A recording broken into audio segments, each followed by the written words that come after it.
আল দেখছেন এই এমনি ঢুকবে এই পাশটা বেরোবে, আর যদি সোজা পড়ে এই সোজা ঢুকে এই পাশটা বেরিয়ে যাবে, মাপ নেই। আমাদের ওখানে একজন প্রবীণ খেলোয়াড় আমতলা আজিপুরের 30 বছর পরে এই বর্ষাটা হাতে পড়ছে, হাতকানি পড়ে গেছে, এখনো সে বেঁচে আছে।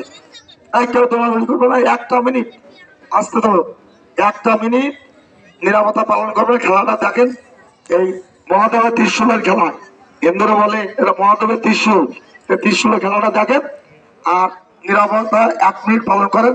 যদি ছেলেটাকে 10 টাকা দিতে চান খেলার পরে দিয়ে যাবেন। আপনাদের কাছে অনুরোধ, আমি আপনাদেরকে বলছি যে আমাদের সাহিত্য হিসেবে দেবেন। এই খেলা আমাদের শেষ খেলা, সবাই জানতে বাড়িতে চলে যাবেন। আল্লাহ হাফেজ।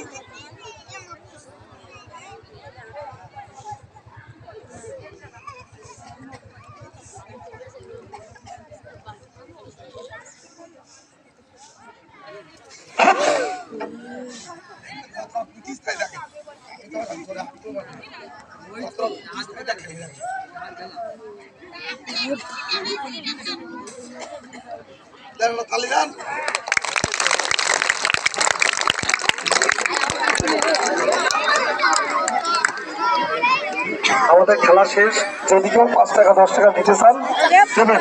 আপনাদের কাছে আমরা বলছি যে আমরা কিন্তু ভাই সাহায্য ব্যক্তি হিসেবে আপনার কাছে চাচ্ছি দেবেন। বাবুলেরা সবাই বাড়ি যাবেন, সন্ধ্যার আগে নিজ নিজ বাসায় চলে যাবেন।